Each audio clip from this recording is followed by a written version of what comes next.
Amina. Sakina, Isra, Zikra, Huda, Shifa. Right? That's pretty much the youth committee, I think. Right? Inshallah. Next week we're going to be in the quad room, inshallah. Anyway, Bismillahir Rahmanir Rahim. The first story in the Quran that comes, it's about how the world begins. وَإِذْ قَالَ رَبُّكَ لِلْمَلَائِكَةِ إِنِّي جَاعِلٌ فِي الْأَرْضِ خَلِيفَةً. Allah talks about the creation of man. So can someone tell me, before the world began, what was the first creation that Allah created?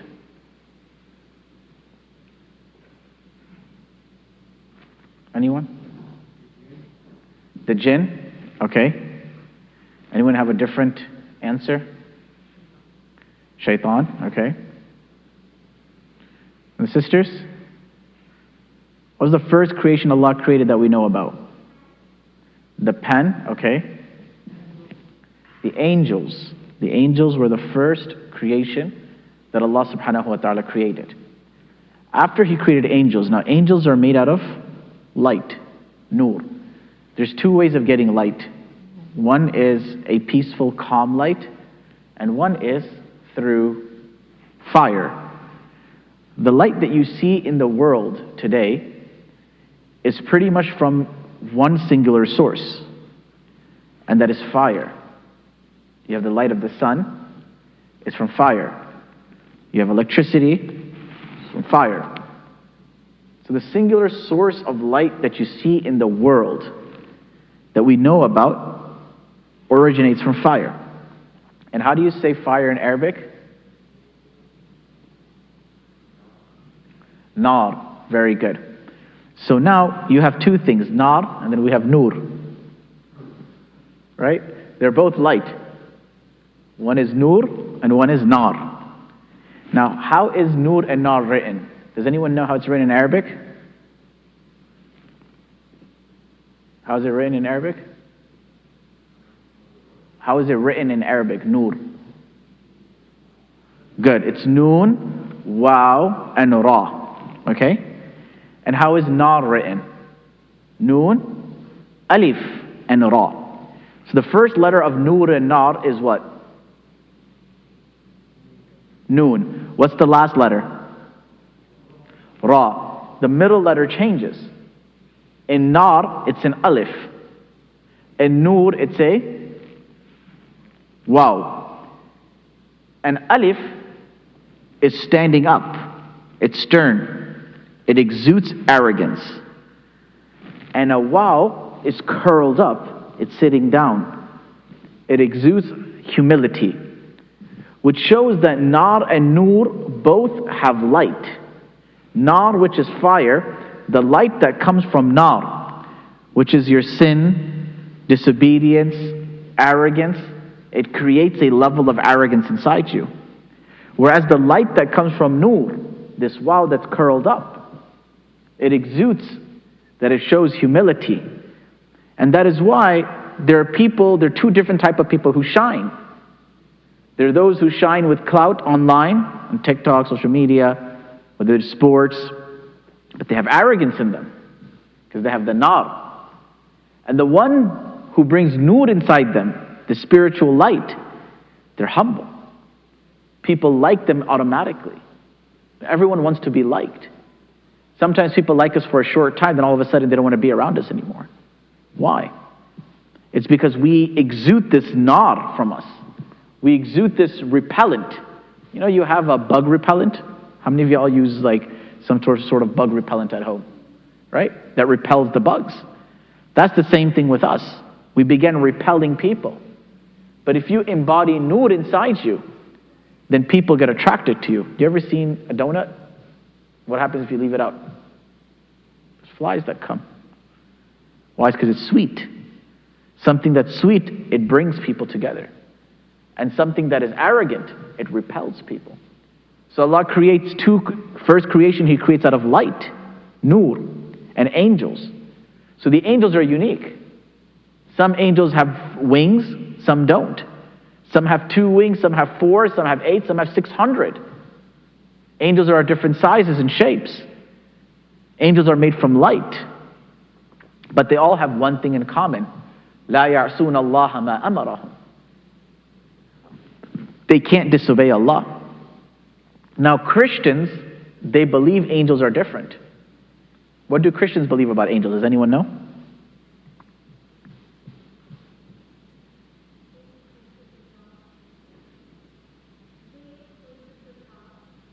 You have to speak louder. They make choices as well. Can angels sin? According to Muslims, can angels sin? According to Christians, they can. What do they call the devil? A fallen angel. They just consider devils to be bad angels. You have good and bad angels, whereas in Islam, you have angels that لا يعصون الله ما أمرهم, that whatever Allah ordains and commands them, they cannot disobey. And then you have jinns that are a complete different. You know Aladdin in Arabic, what is his real name? Does anyone know? It's Alauddin. And Abu is actually like Abu. And genie is Jinni. Genie's a jinn. He rubs the lamp and he gets things from jinn. It's the story of Aladdin stems from a book called Alf Layla wa Layla, 1001 Nights. It's an Arabic book where there's a bunch of stories inside it. Anyway, so Allah creates angels and He creates them from light. And then Allah subhanahu wa ta'ala creates jinns made straight from fire. Now, then Allah creates this entire earth, and He creates the galaxies, and He creates the universe. He creates the stars. And the first people to inhabit this earth is who?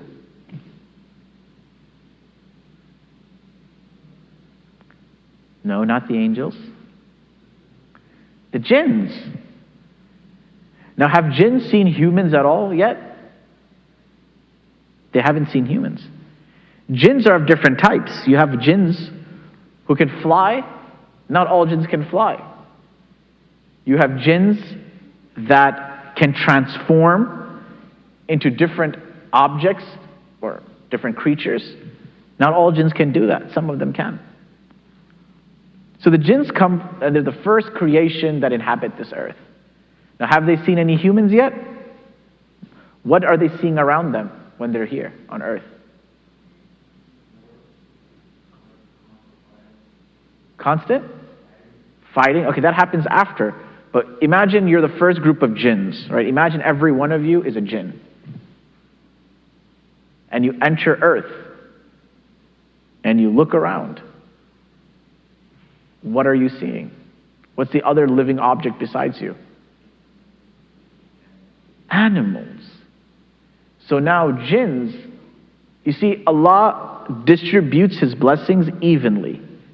If He gives someone something, He takes something else away from them. And if He takes something away from you, He gives you something else. Did you ever hear that a person who cannot see, a blind person, they're able to hear really well? You ever heard of this? If Allah takes one sense away from someone, He sharpens another sense. You ever heard that people who have ADHD or they have they're autistic, they're very intelligent? You ever heard about this? Right? People who have this deficiency, but they have intelligence in a different way. Albert Einstein, what issue did he struggle with? This nuclear physicist, what did he study? What did he, or this physicist, what did he struggle with? Does anyone know? He read things upside down. Right? He had a imbalancement of seeing something that he couldn't read it right side up. And sometimes you'll see people who are very intelligent. You know, in school, what do you call a super intelligent person? A nerd. Now, are they usually do they have social skills usually? They usually lack social skills. And then you have people who are generally considered cool. Usually speaking, they're really like low IQ. Okay, so in sports, Generally speaking, people match or something. When was the last time you had McGregor deliver a intellectual speech? No. So Allah distributes His gifts evenly.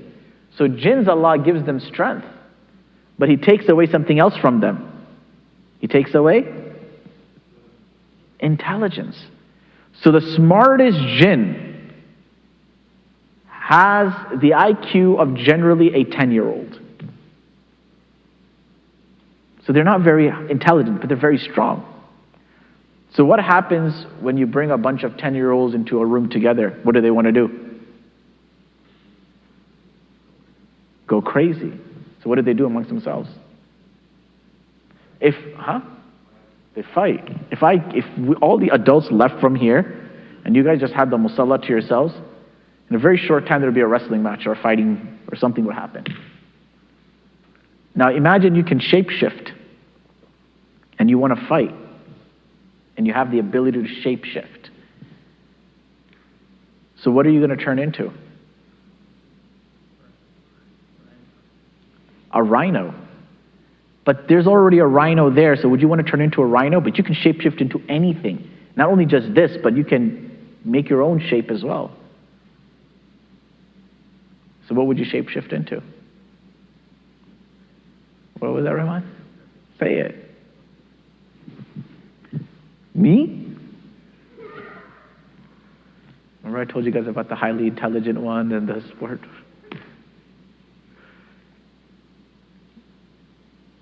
So, okay, what else is there besides animals at that time? Dinosaurs.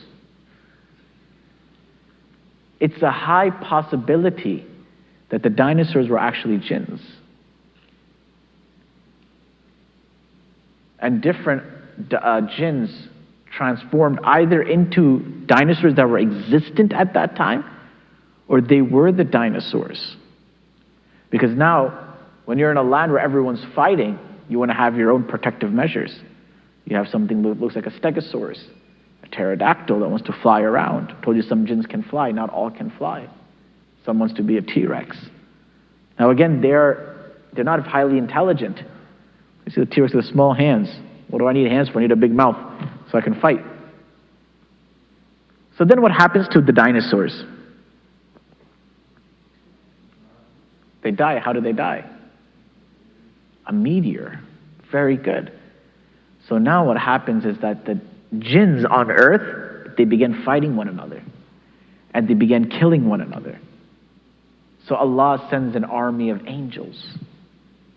And there was one non-angel amongst them. His name was Iblis. And Iblis was a goody two-shoes. He wasn't like the rest of them. He was intelligent, smart, hardworking, ambitious. So he was so ambitious and he worshipped Allah so much that Allah said, you can chill with the angels. You know when you're playing sports and you're really good, and you might be 14, 15 years old, but the college kids are like, bro, no, we want you on our team. Because you have talent in you. Hang out with us. The older group kids are calling you to hang out with them. You know, you want to hang out. You're not amongst the older kids, but you've been elevated to that rank because of your skill set or because of how you are. So Iblis is elevated and to chill amongst the angels. And where? In Jannah. And he's there. Now imagine there's thousands of college students, but you're the only person that's allowed to chill with them. And this goes on for a long time. And they see you as one of themselves. And then there is this bunch of high school kids.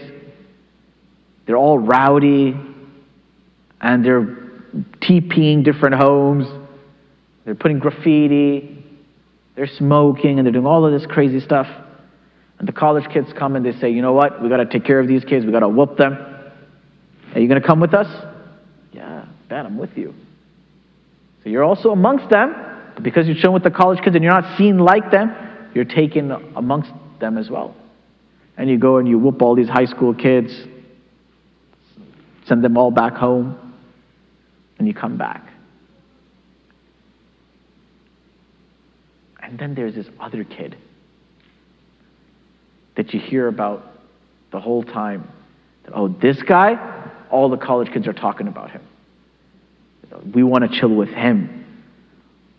Now, when you were amongst the college kids, you still looked up to them. But now you're hearing all the college kids, there's another high school kid, they're looking up to that high school kid. How would you feel inside? What feeling would come out? Arrogance. Okay, what else? Jealousy. Because for the longest time, you were the only one. And you've been looking up to them, and now there's somebody younger than you, your little brother, that they all want to chill with him. And they're like, okay, yeah, you keep on looking up to us, but we want to go chill with him. And you're like, wait, dude, I went and I whooped all my friends for you. And I did everything, and now you're looking at somebody else? So this is what happens with Iblis. Iblis is sent with the army of angels to go on earth and slay the jinns. And he goes and he slays the jinns with the angels. And one opinion is he was the leader of the army. One opinion he was part of the army. Now most of the jinns get slayed. Some of them go hide in tunnels, they hide in caves, they go different places.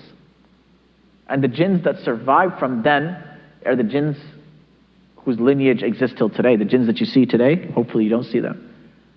But the jinns that are around today, they're from those jinns that survived that onslaught. So after a while, Allah creates Adam, but Allah creates him in stages. He uses dirt, then mud, then he makes him into a hollowed clay object. And Iblis walks by and he sees this. And he's like, who's this? It's like, oh, this is going to be with قَالَ رَبُّكَ لِلْمَلَائِكَةِ إِنِّي جَاعِلٌ فِي الْأَرْضِ خَلِيفَةً. Allah says, I'm going to make somebody special. And they're going to be the most special person that I make. So the angels say that, Ya Allah, do we not worship you enough? Are we not there for you? Are we not worshiping you? Allah says, yeah, you are. But this creation is different. Their sole purpose isn't only to worship me.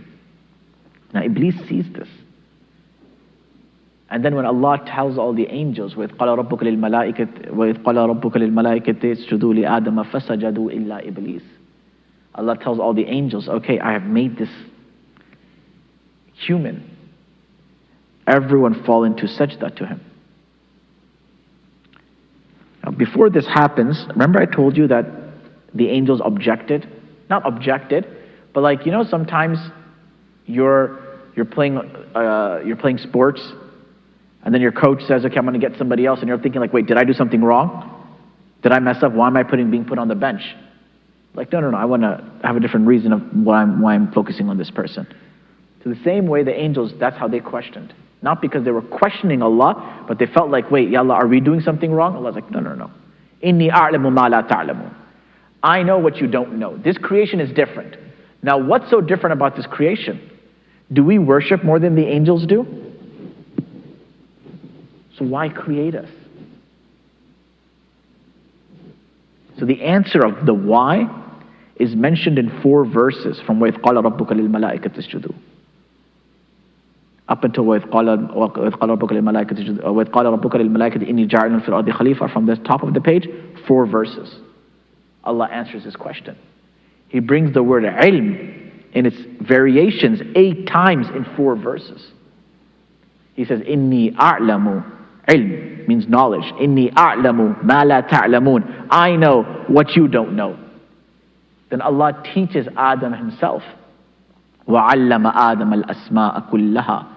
See, when Adam a.s. gets created and he comes up, Allah teaches him, say, Assalamu alaikum wa rahmatullahi wa barakatuhu. He teaches them salam. Then Allah teaches him everything. وَعَلَّمَ آدَمَ الْأَسْمَاءَ. Allah teaches him the names of everything. Kullaha. All the names of things. So basically, you know, how many of y'all have younger siblings? So you know when they're like really tiny and small, what do you teach the kids? You know, this is a wall. This is a carpet. It's a door. It's a chair. it's a ceiling, that's a lion, that's a tiger, a cat. So that's how Allah teaches Adam alayhi salam. وَعَلَّمَ آدَمَ الْأَسْمَاءَ كُلَّهَا. And then he tests the angels. Now the angels are like apps. They only know what they're programmed to do. They don't know anything else. So you ask this bot, what is the wall? It doesn't know what a wall is, but you ask it to compute for you, a calculator. You ask it to do some crazy algorithm, it'll do it. But if you ask that calculator, what is this? It can't answer it because it's not built for that. So when the angels are asked, what is this? They don't know. They're like, we don't know. And Allah asks, what is this, Adam? He says, it's a wall. Okay, what is this? We don't know. What is it? It's a tiger. So then Allah says, you see, he's different than you. So I want to grab this for a moment. Do you realize that the test that Allah does between us and the angels is basically what you test a 3-year-old with? It's what you test a 3-year-old with. I'm going down a route of making you understand why we're here. What's the purpose of it all? So then Allah subhanahu wa ta'ala says to the angels, okay, they failed the test. And Allah says, okay, everyone must do sajda to Adam. So you know how we do sajda in front of the Kaaba? But we're in reality doing it to Allah. So either Adam alayhi salam was the qibla, or this was a sajda of veneration, of respect. And back in the day, this was allowed. Then when people started doing shirk with it, and you know, if you see in Asian culture, before you start a fight, what do? They bow out of respect. In Hinduism, paang pakad lete. You ever seen those Bollywood movies where the girl touches the mother-in-law's feet? Right? You ever seen that? Or the guy touches the father-in-law's trying to get the girl? Right? They're not like doing sajda. It's not like they're worshiping them, but it's out of respect. But it gets carried away. Now Iblis says at that moment, he's like, no, I'm not going to do sajda. So Allah says, Iblis, why won't you do sajda? And he says, خَلَقَتَنِي مِن نَارٍ وَخَلَقَتَهُ مِن طِينٍ. You made me from fire, and fire's better. And you made him from dirt, and he's just dirty. I'm not going to do sajda to him. Allah says, okay, get out of Jannah. You're cursed. So now, before we go into this, understand Shaitaan for a second. Shaitaan, Iblis, is this self-loathing individual. He hates his own people. Because you have to really hate your own people if you're going to be in the onslaught to murder them or to kill them, regardless of what it was. Like, he never spent time amongst the jinns to make them better. But he was self-hating. And he was trying to fit in a group that was not his. Many of us are like this as well. If someone calls you Latino, yeah. I want to be Pakistani, dirty. I want to be Indian, I want to be Arab. I don't want to be this. I don't want to have a hijab. I don't want to wear these things. I don't want to wear Muslim clothes. Muhammad turns into Mo. Rahman turns into Ramin. Haris Patel turns into Harry Potter. And then, like, you know, the names. You want to, like, Americize your names as much as possible. Why? Because you don't want, you want to fit in. You want to be like everyone else. You're embarrassed of your own culture. You're embarrassed of your own religion. You don't want to praise because you think people think you're weird. That's exactly what Shaitaan was. The inner psyche of Shaitaan was he was embarrassed to be who he was, a jinn. Otherwise, he could have worshipped Allah and been around the other jinnat. No. But he chose to feel that he was superior, he was different. I look different, so I can fit in differently. And we got to look back and see, are we like this as well? Do we have this satanic quality in ourselves? The second thing was Shaitaan was entitled. Entitled. He felt that he deserved to be treated a certain way by Allah. How many of us act the same at home? You know, like you can go to like white people home and they'll be like, you know, they'll be doing something wrong in their bedroom and their parents will come in and be like, Mom, that's my privacy. How can you enter my bedroom? You come and say that in a desi home, ain't gonna have any privacy. What are you talking about privacy? But you have that sense of entitlement. Don't go through my phone. Who pays for your phone bill? Don't go in my room. Who pays for the rent? Who do you think you are? You gotta trust me. Oh yeah? Bro, if you got a passcode on your phone, you already know you're hiding something. You got your Finsta there, your fake Snap, all of that, your private story. Because the one who doesn't have anything to hide doesn't mind anyone going through their phone. If someone goes and checks your calculus notebook, you don't be like, that's my calculus notebook, don't touch it. I'm like, yeah, go ahead, look at it. I don't care about my calculus notebook. Touch your phone? No, don't look at it. It's like you're hiding military secrets inside there. But you're hiding your own sins. The reality is you don't want anyone to see who you really are. I want them to actually know you, because they may not like you after knowing who you really are. So we shroud it under the pretense of privacy. And we say that, no, this is my personal space. And we use that as an excuse to become a worse version of ourselves.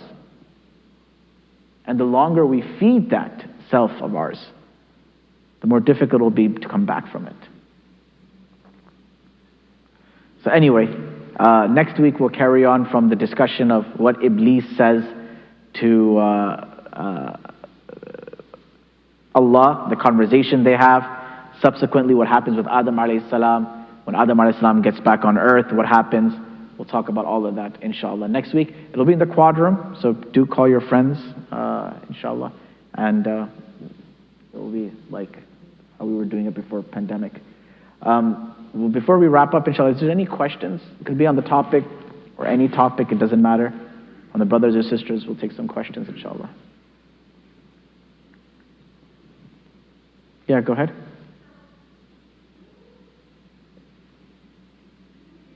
Yeah.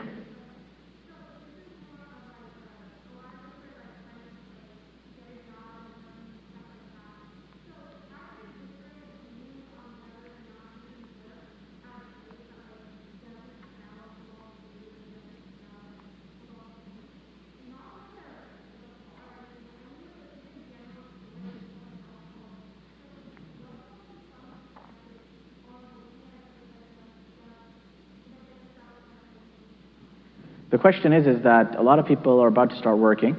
Can you work at a restaurant that doesn't sell halal food? For example, like McDonald's, Whataburger, not necessarily they sell alcohol, but they sell haram food. Can you work somewhere there? The answer is that, first of all, pork, alcohol, and non-zabiha, like haram meat, they're all mentioned in the same verse. حُرِّمَتْ عَلَيْكُمُ الدَّمَ وَالْمَيْتَةَ وَاللَّحْمَ الْخِنْزِيرِ وَمَا أُهِلَّ لِغَيْرِ اللَّهِ. They're all equally as bad.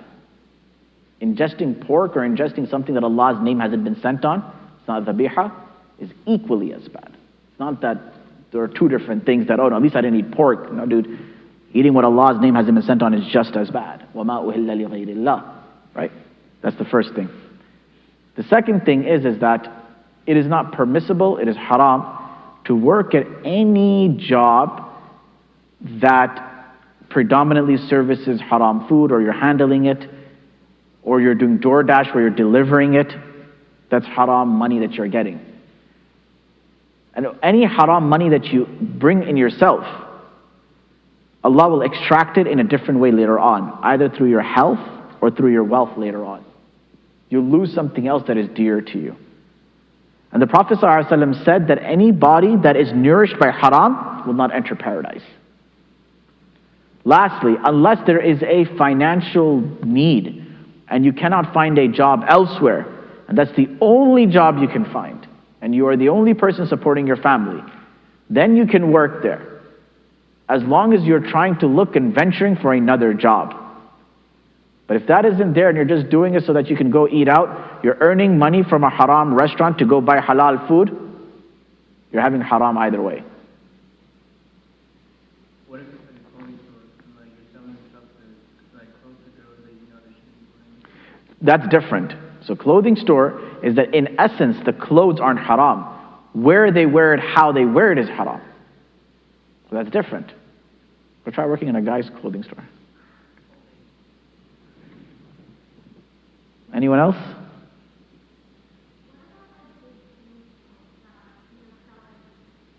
Like Walmart? See, Walmart and these things are different is because their income is derived from haram and also halal items. So there's a balance of it, and predominantly that they sell is halal items. And rarely do they sell haram items. So there you can say that my income is resorting from the element of the business that's more halal, because that's the majority of the financing of the business. Versus something like a bank, which is primarily financed through interest. سبحان ربك رب العزة عما يصفون والسلام على المرسلين والسلام عليكم ورحمة الله وبركاته. Go ahead, brother.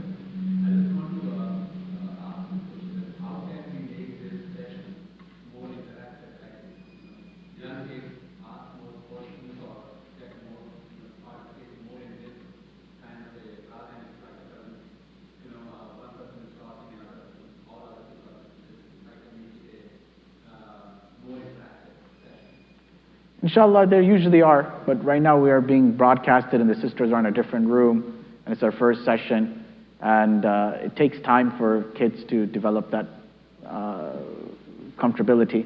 And we'll be in the quad room from next week, inshallah, so it'll be a more enclosed and private area, so inshallah that will be there. Jazakallah khair. Assalamu alaikum wa rahmatullahi wa barakatuh.